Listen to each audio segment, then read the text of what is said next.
Hello friends, welcome back to my channel Rashmi's food corner. कैसे हैं आप सब। आज मैं आपके साथ में सभी की फेवरेट और बच्चों की तो बहुत ही ज़्यादा फेवरेट होममेड एगलेस नूडल्स की रेसिपी शेयर कर रही हूँ, जिसको बनाने और खाने के बाद आपको बाजार के लाए हुए नूडल्स का स्वाद बिल्कुल भी अच्छा नहीं लगेगा, क्योंकि दोस्तों इसका स्वाद ही इतना लाजवाब होता है और ये बहुत ही फ्रेश और टेस्टी होती है। और इससे जब कोई भी नूडल्स की रेसिपी आप बनाएंगे तो वो बहुत ही ज़बरदस्त बनेगी।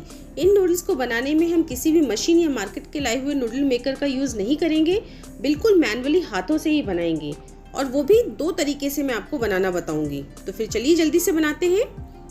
इसके लिए मैंने इंग्रेडिएंट 1 कप मैदा लिया है, साथ में डस्टिंग के लिए आधा कटोरी मैदा अलग से लिया है, साथ में 2 टेबलस्पून चावल का आटा लिया है। ये बिल्कुल ऑप्शनल है, इसको डालने से थोड़ा कलर अच्छा आता है और खस्ता बनती है, हल्की सी खस्ता बनती है। साथ में 1 टीस्पून मैंने ऑयल लिया है और पानी लिया है डो लगाने के लिए। तो एक बोल में मैंने मैदा डाला और साथ में जो हमने चावल का आटा लिया है वो भी डाल दिया। आप चावल के आटे की जगह गेहूं का आटा भी यूज़ कर सकते हैं। साथ में ½ टीस्पून सॉल्ट ऐड कर दिया और सबसे पहले हम इसको पूरा ड्राई मिक्स करेंगे अच्छे तरीके से। और डो फिर हम पानी के छींटे देते हुए लगाएंगे, तो हम थोड़ा थोड़ा पानी के छींटे देंगे और फिर इसको पूरे आटे में मिक्स करते जाएंगे। एकदम से पानी बिल्कुल नहीं डालना है, क्योंकि आटा हमको बहुत ही कड़ा लगाना है, तो इसलिए थोड़ा थोड़ा मैंने पानी के छींटे दिए और पहले इसको पूरे डो में मिक्स कर लेंगे। ये देखिए इस तरीके से। तो हर बार थोड़ा थोड़ा ही पानी डालना है, 1-1 2-2 चम्मच करीब ही पानी हमको इसमें ऐड करते जाना है।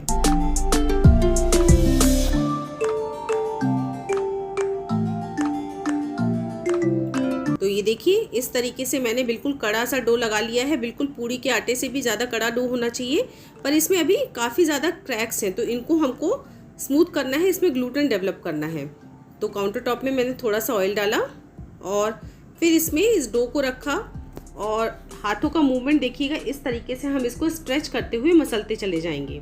लेकिन अभी स्टार्टिंग में क्या है कि इसमें ग्लूटेन डेवलप बिल्कुल भी नहीं है, इसलिए ये टूटता चला जाएगा। जैसे ही हम स्ट्रेच करेंगे तो ये टूट जाता है, पर इसको हम 5 से 6 मिनट तक मसलेंगे इसी तरीके से, तो इसमें ग्लूटेन डेवलप हो जाएगा और ये बहुत अच्छे तरीके से स्ट्रेच होने लगेगा।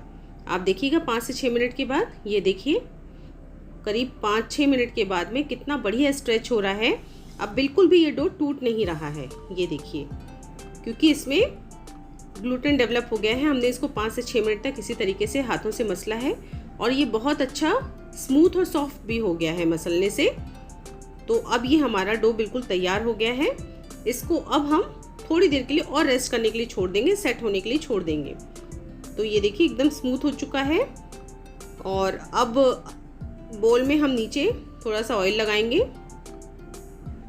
ताकि इसमें डो चिपके नहीं, और डो में भी थोड़ा सा ऑयल लगाएंगे और इसको ढककर हम रख देंगे कम से कम आधा घंटे के लिए या 45 मिनट्स के लिए रेस्ट करने के लिए, जिससे कि ये और अच्छा सेट और स्मूथ हो जाएगा। तो आधे घंटे के बाद मैंने इसको खोला, तो ये देखिए बहुत अच्छा सेट हो चुका है डो। इसको वापस से हम थोड़ा सा मसलेंगे। जितना ज़्यादा मसलेंगे उतना ही ज़्यादा लचीलापन आ जाता है इस डो में, तो नूडल्स बहुत अच्छे बन के रेडी होते हैं। तो ये देखिए बहुत अच्छा सॉफ्ट सा स्मूथ सा हो गया है। अब इसके हम 2 पार्ट करेंगे। 2 पार्ट इसलिए करेंगे क्योंकि मैं आपको 2 तरीके से नूडल्स बनाना बताऊंगी, इसलिए मैंने 2 पार्ट कर दिए। तो एक पार्ट को हम क्या करेंगे, ढक के रख देंगे। इस पोर्शन को मैंने इसी बोल में ढक के रख दिया ताकि ये सूखे नहीं। ये बहुत ज़रूरी स्टेप है, इसको ढक के ज़रूर रखना है। और इसको इस तरीके से लंबा किया, और ये जो सेव मेकर होता है या मुरकू मेकर होता है, इसका जो सबसे बारीक छेद वाला सांचा होता है, इसको मैंने लगाया। इससे हम नूडल्स बनाएंगे। ये देखिए इसमें डाल दिया मैंने और इसको अच्छे तरीके से बंद कर दिया। और फिर इसको बनाने के लिए मैंने एक ट्रे ली है, कोई थाली भी ले सकते हैं आप। उसमें सबसे पहले हम मैदा डस्ट करेंगे। इसको मैदा डस्ट करते जाना बहुत ज़रूरी है, नहीं तो नूडल्स आपस में चिपकने लगते हैं। तो ये देखिए इस तरीके से मैंने पूरे में मैदा डस्ट कर लिया है और अब इसमें से नूडल्स निकालना शुरू किया। और बीच बीच में भी हम इसमें मैदा देखिए डस्ट करते जाएंगे ताकि ये नूडल्स आपस में चिपके नहीं। तो इस तरीके से मैं मैदा इसमें छिड़कते जा रही हूँ और बहुत आसानी से नूडल्स बनते चले जा रहे हैं। और जब हमने इसमें मशीन में जब डो डाला था, तब उसके पहले अंदर से इसमें ऑयलिंग करना बहुत ज़रूरी होता है सांचे में, नहीं तो वो उसमें डो चिपक के रह जाएगा। और कई बार नूडल्स बनाने में मुश्किल होती है अगर ज़रूरत से ज़्यादा कड़ा डो होता है। तो अगर बहुत ज़्यादा कड़ा डो लग गया है तो उसको हल्का सा सॉफ्ट कर लीजिएगा। अगर आपके नूडल्स नहीं बन पा रहे हैं तो हल्का सा सॉफ्ट कर लीजिएगा, पर बहुत ज़्यादा इसमें पानी मत मिलाइएगा। तो ये हमारे नूडल्स बन के रेडी हो गए हैं। इनको इस तरीके से मैदा छटाते हुए अलग से मैंने एक प्लेट में निकाल लिया। और अब इनको आप फ्रेश बॉईल करके नूडल्स की रेसिपी बना सकते हैं, या इसको आप हवा में सुखा सकते हैं और स्टोर करके भी रख सकते हैं। तो ये हमारे बहुत ही बढ़िया नूडल्स बन के रेडी हो गए हैं। अब हम दूसरे तरीके के नूडल्स बनाते हैं। इसके लिए हमने जो डो बॉल बचा के रखी थी उसको हम लेंगे और इस तरीके से हम बेलेंगे। तो इसको हमको बड़ी सी एक शीट बना के तैयार करनी है। बहुत मोटी भी नहीं रखनी है और बहुत पतली भी नहीं रखनी है, और गोल शीट नहीं बनाएंगे, इसकी हम रेक्टेंगुलर शीट बना के रेडी करेंगे। तो ये देखिए इस तरीके से हमको बेल लेना है। तो ये देखिए इस तरीके से बड़ी सी शीट मैंने बना के रेडी कर ली है, और थोड़ी सी कोशिश कर लेंगे और अगर बड़ी हो जाती है तो।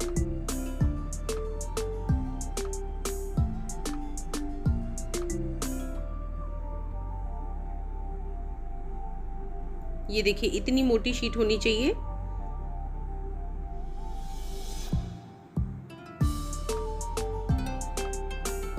अब इस शीट के ऊपर हम मैदा छिड़केंगे। ये देखिए अच्छे तरीके से इसके ऊपर ज़्यादा सा मैदा छिड़क लेना है ताकि आपस में नूडल्स चिपके नहीं। ये सबसे आसान मेथड है नूडल्स बनाने का घर पे। और इस तरीके से हमने फोल्ड किया। फोल्ड करने के बाद फिर इसके ऊपर मैदा लगाएंगे, और बिल्कुल सेम प्रोसेस से हम दूसरी तरफ से भी मोड़ेंगे और इसके ऊपर भी मैदा लगाएंगे। मैदा अच्छे से लगाएंगे और फिर इसको इस तरीके से फोल्ड कर देंगे।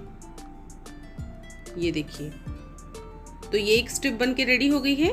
अब इसको हम पतला पतला कट करेंगे। पहले साइड का कट करके निकाल देंगे, जो इसको निकाल दिया, और इसके बाद हम अब इसकी पतली पतली स्ट्रिप्स कट करेंगे। ये देखिए इस तरीके से ये बहुत आसानी से कट हो जाती है और बहुत ढेर सारे नूडल्स बनके तैयार हो जाते हैं एक साथ। तो इस तरीके से हम काटते चले जाएंगे पूरी शीट को।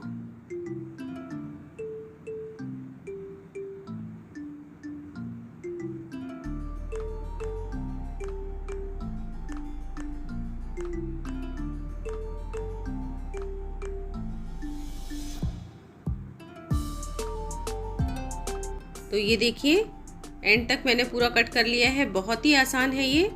और लास्ट का फिर अलग से निकाल दिया, और इसको हल्के हाथों में थोड़ा सा मैदा लगा के हम अलग अलग कर लेंगे। बहुत इजीली ये अलग अलग हो जाते हैं। देखिए कितने बढ़िया नूडल्स बन के रेडी हो गए हैं। और जो थोड़े बहुत बच जाएं, जो चिपके रह जाएं, उनको दोनों हाथों से अलग कर लेंगे। तो ये देखिए बहुत बढ़िया नूडल्स बन के रेडी हो गए हैं। और इनको अब मैं एक प्लेट में निकाल लूँगी।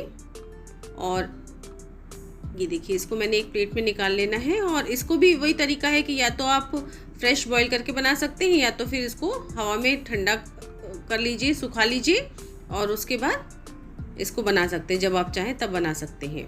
तो इसी तरीके से मैंने एक और शीट को बेल लिया था और उसको भी मैंने इसी में मिक्स कर देना है।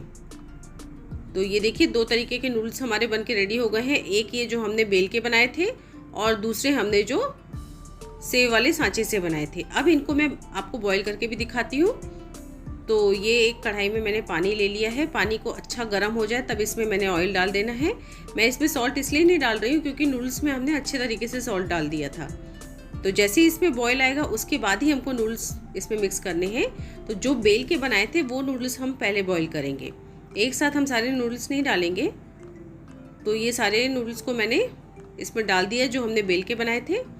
और बहुत ज़्यादा टाइम नहीं लगता है इनको बॉईल होने में, हार्डली 2 मिनट में ये बॉईल हो जाती है मीडियम टू हाई फ्लेम पे। तो इसको इस तरीके से हम बॉईल कर लेंगे। तो है ना ये बहुत ही आसान रेसिपी। बिल्कुल मार्केट जाने की झंझट नहीं है। अगर आपके नूडल्स ख़त्म हो गए हैं तो घर में बहुत आसानी से इनको बनाइए और घर में सबके मज़े कराइए, स्पेशली बच्चों के। तो एक बार इन नूडल्स को बनाने में हमें किन किन बातों का ध्यान रखना चाहिए हम दोबारा से एक बार देख लेते हैं। तो सबसे फर्स्ट पॉइंट है कि मैंने यहाँ पे सिर्फ मैदे का बनाया है। इसमें साथ में थोड़ा सा मैंने चावल का आटा मिला है। आप चाहें तो इसमें हाफ सूजी का आटा भी मिला सकती हैं या हाफ गेहूं का आटा भी मिला सकते हैं। सेकंड पॉइंट है, ग्लूटेन डेवलप करने के लिए कम से कम 5 से 6 मिनट तक मसलना बहुत ज़्यादा ज़रूरी है, तभी इसमें लोच आएगा, ग्लूटेन डेवलप होगा और बहुत अच्छे नूडल्स बन के रेडी होंगे। थर्ड पॉइंट, जब इसमें डो को डालते हैं सांचे में हम, तो सांचे में अंदर से ऑयल लगाना ज़रूरी है, नहीं तो वो चिपक जाएगा उसमें डो। फोर्थ पॉइंट, सांचे से नूडल्स निकालते समय मैदे को बार बार छिड़कते हैं उसमें, नहीं तो नूडल्स आपस में चिपक जाएंगे। और अगर बहुत ज़्यादा कड़ा डो लग गया है तो हम जब सांचे से नूडल्स बनाते हैं तो उसको थोड़ा सा सॉफ्ट कर लीजिएगा हल्का सा पानी मिला के, पर ज़्यादा गीला मत करिएगा, नहीं तो नूडल्स आपस में चिपक जाएंगे जब आप बनाएंगे तो। फिर फिफ्थ पॉइंट, नूडल्स को अलग अलग करते समय हाथों से जब हम करते हैं तब बहुत हल्के हाथों से करना है, नहीं तो वो टूट जाएंगे। और लास्ट पॉइंट है, जब हम इसको स्ट्रेन आउट करते हैं बॉईल करने के बाद में, और तो इसमें इमीडिएट ठंडा पानी डालना है, क्योंकि इससे ओवर कुक नहीं हो पाते हैं नूडल्स। तो इन बातों का अगर आप ध्यान रखेंगे तो बहुत ही बढ़िया नूडल्स बन के तैयार होंगे। तो ये दूसरा बैच भी मैंने बॉईल कर लिया बिल्कुल सेम प्रोसेस से, और इसी में हम मिला देंगे ठंडा होने के लिए। तो इससे आप कोई भी रेसिपी बना सकते हैं नूडल्स की, जो बनाना चाहें। तो बहुत आसान है घर में नूडल्स बनाना, इनको ज़रूर एक बार ट्राई कीजिएगा। और अगर आपको रेसिपी अच्छी लगे तो ज़्यादा से ज़्यादा लाइक और शेयर कीजिए। और अगर आप मेरे चैनल पे पहली बार आए हैं तो सब्सक्राइब किए बगैर बिल्कुल मत जाइए, और साथ में बेल बटन भी ज़रूर दबाइए, जिससे आपको मेरी आने वाली रेसिपीज़ की नोटिफिकेशंस मिलती रहेंगी। तो फिर मिलते हैं मेरी एक अगली नई रेसिपी के साथ, तब तक के लिए बाय बाय।